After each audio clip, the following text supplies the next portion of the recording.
just bugging. Alright guys, back on the 72 Super Beetle front disc conversion. As you can see, all my new bushings and everything, and I got the coil set right. I didn't like the other springs. They were just a little too loose when you raise the car, so you're gonna do, blade your brakes, or you're gonna take the tire off or something. There was just too much slack in there, and I didn't want somebody to all of a sudden put it back up and not realize that didn't place itself back in there. Apparently that car had sat on those springs so long, so I got the right measurements and springs are in there. So I've got all the bearings nice and greased in good shape, and I'm gonna put my retainer clip on here. Alright, so I'm gonna get these tires on here today, or actually I'm gonna get the master under first. Get with it, Greg. Yeah, that one went on easy. And then I'll put the wheels on it. I'm gonna get it out of here, turn it around, probably back this one back up in here. Alright, that's where we are on this. This thing will be rolling pretty soon here. I might do the whole brake job today and bleed it and everything. So, alright guys, I'm out here with the 72, trying to get to that master over there. As you can see, good thing I didn't glue the carpet down up near the pedals, because this line fell apart. I mean, it was rusted there. I'm trying to get the other one off without damaging it. But I do have that one that hooks to this T here. So if that one breaks, I have one. But I'm gonna try to use a heat gun and heat it up and loosen it so it'll swivel on the line. But I have a brand new reservoir for this car too. So she's gonna have a really nice brake system when I'm done with it. All right, I finally got that bugger off. Look at that, look at that. That thing is nasty. Yeah, see there, yeah, that wouldn't even, I'd be surprised if you got one pump out of it with pressure. So that's what we're dealing with now. And this is the correct master. This will be sufficient for a front disc brake. I mean, and possibly you'll have to put a proportional valve on it, but we'll see. The J-Bugs doesn't show putting it in here for a front disc. And then you have to use, like I said earlier, you have to use the 20.6. This is a 19mm bore, which is sufficient enough for one set of disc brakes. Not on the rear to have the 20.6, like I said on Orange Crush. All right, well, I'm gonna get to putting this on. As you can tell earlier, I already ran the line that twisted off the end of it. So, and hopefully I won't have any leak up there. Luckily I didn't fix the carpet down too bad, too tough to pull the carpet up where I needed to work in there. So this will take care of that. And I'm going out to look at some casings today for the motor. Turns out that there was some studs that were JB welded, must have been stripped. Somebody JB welded in it. There was a deterioration of the magnesium in the casing in between the halves where the oil cover goes, where you drain the oil. So we're just gonna nix the whole case. There's one head with a tap cert and some other issues on the valves. That one's not usable for this particular motor. I mean, it could be used for something else, that wasn't, so important as this one is. So I'm gonna go ahead and get two heads, get the heads redone, new valves, heats and valves in it and everything, springs. And so Mike's gonna go out with me to make sure that the casing's in good shape and doesn't need line board, or possibly if it does and dust cut, that's all right. But I want to make sure their cases are not warped and they mesh real well together. So I'm going to take him with me so we get it right the first time. All right. Hey guys, got back from going out visiting someone that had a bunch of VW parts for sale, and look what we found. We went through casing after casing and couldn't find one that, didn't need line board or thrust cut. And guess what we found?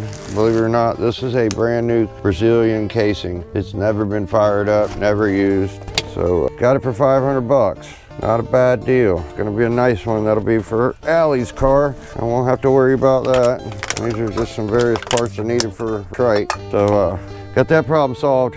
On our way for a new rebuilt motor with a new casing. All right guys, I got the new speedometer cable here. Well, he's getting everything new. Can't have any problems. Do it right the first time, is what I always say. All right, now that goes down through here and then down here into that hole. All right, it stays up there. And then this comes through here. I gotta put my grommet on here first. There we go. All right, now it slides better. Slide it in the back of here and it comes out. And I still have to find the correct center caps for these because they're different, much smaller. So right now I'll have it right in here. And there goes my grommet. All right, well, that's gonna have to go right there, but I don't have the clamp on it to look for that. I probably have one somewhere. but that'll get me to where I can put my tire on right now, and I'll get back to that. So, Allie, you have a new speedometer kit. If you didn't know, it came out of the front left wheel.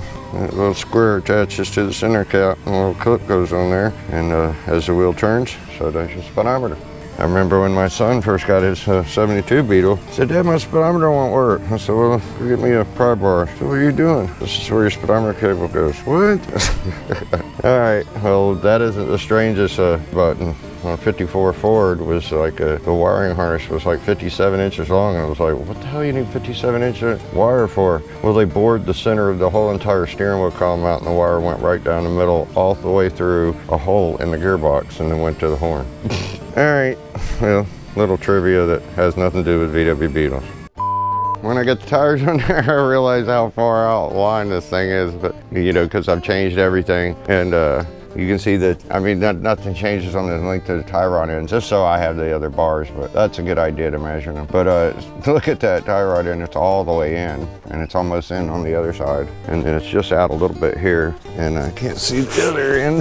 Yeah, that's all the way in on the other end, so there's a whole lot of adjustment left on here. But now that I thought of that, I just mentioned that, I'm gonna measure the tie rod end tubes, and I have the suspension laid out right over here that came off of the body I used, so check that out. I might be buying new tie rod ends, because if I'm gonna pull them off, I'll just soon put new ones on it. And I haven't noticed any excessive play yet, but I know how to align it. And then once I align it, the toe in and toe out, I get the caster and camber as close as possible. But I always suggest after I do this here, that when it goes out, that it goes to and gets done computerized for front wheel alignment. So that's where I'm at now. All right, this is the other suspension or tie rod end assembly that I have, and it's 16 3/8 and 16 3/8 there. I just went underneath it 16 3/8, so they didn't change anything here. As you see, like I said, there's no thread showing on that side.